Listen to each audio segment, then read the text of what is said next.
A federal judge in Manhattan denying District Attorney Alvin Bragg's request to block the House Judiciary Committee's subpoena of former district attorney Mark Pomerantz. Mark Pomerantz actually worked in the DA's office. All part of Congressman Jim Jordan's investigation into Bragg's handling of Trump's indictment. Bragg's office says they'll appeal the decision.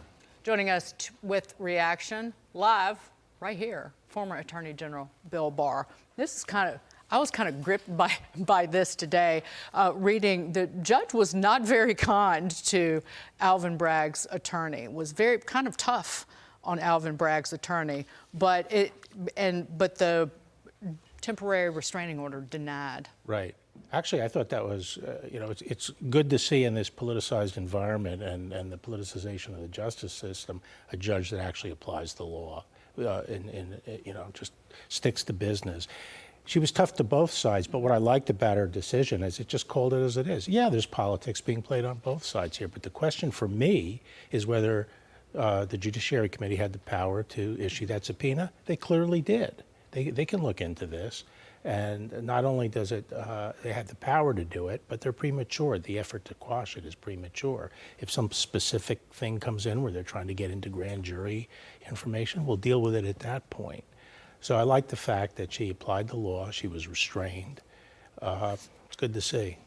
You know, Attorney General, so we talk a lot on this show about all of the rot that's happening in cities and crime, and there's a lot of reasons for it. You have defund the police, you have bad mayors, but the tip of the spear is bad prosecutors. And you joined the Protecting American Action Fund Advisory Board. Tell us a little bit about the board and what they're going to do to maybe bring better prosecutors into cities that actually will do their job and prosecute criminals.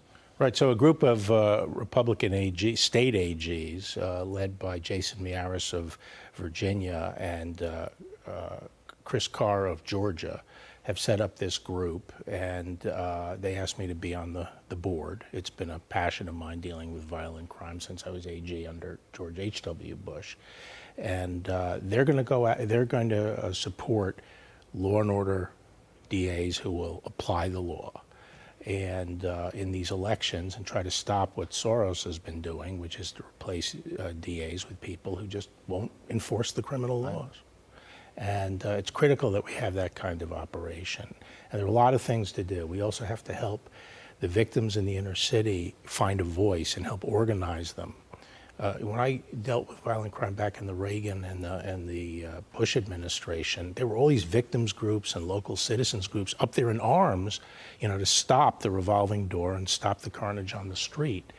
You don't hear as much of that. I was a state prosecutor. I had victim rights groups in my office all the time. Right. And by the way, prosecutors oftentimes in their races don't get a lot of money, and that's why George Soros has been so effective. You put a little money into these races, and you have a huge impacts where DAs are able to undermine legislatures in regard to criminal law. And so this is what you're pushing back against. Absolutely. Yeah, in a jurisdiction that might have 300,000 or 400,000 voters, these races, especially the primaries, are decided by a few hundred votes. And so at the last minute, Soros comes in, throws $300,000 on the table. It can swing the election. But we had Madeline Brame on, whose son, Sergeant Hassan Correa, was stabbed to death by 4 family members back in 2018. And she was in front of the Jim Jordan's committee, who was here in New York. And you can call it a political stunt, if you will. But she sat in front of those politicians, and she had Democrat after Democrat. Jerry Nadler, who represents New York, said, just dismissed, one of the murderers is already out on the street. What was the comment to her? That, well, two of them were tried. Well, 2 of them are in jail.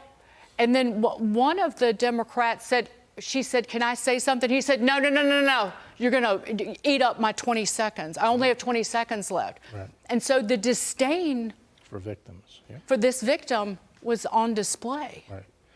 Well, the progressives have completely shifted the meaning of government. The function of government, first very duty of government, is to protect people from physical violence of predators, other people who would prey on them. That's the duty of the government. They've completely turned it around, and we now have government of misfits, by misfits, for misfits. Did you just call me a misfit? No, I mean, No, I'm the just government kidding. seems to, Yeah. it's the misfits that get all the consideration, and The law-abiding the citizen. law-abiding gets screwed. citizens, even when they're victimized, get no consideration No at all. consideration. It's a complete reversal of what the role of government should be. I'm a misfit, but I got a big set of lungs. My last pitch for you, Attorney General, is hopefully as the Republican primary develops, you know how the DOJ works. I think there's a lot of rot in there. Hopefully you'll give whoever is running whatever advice they need on how we can fix that. You need a nonpartisan Department of Justice to enforce the law and get politics out. The country will be way better off, and you know it better than anyone else. So hopefully you'll be free with your advice. I will be. You need strong leadership, starting with the president, an AG, the head of the FBI, and you need 4 years at a minimum to make the kinds of changes. And you need control of Congress, by the way. Yeah. Bill Barr, thank you. Thanks. Good to Appreciate see it. you. Good to see We you. didn't even talk about China. Again, speaks Mandarin, undergraduate degree, graduate degree. Next time you're here. Okay. China anytime. expert.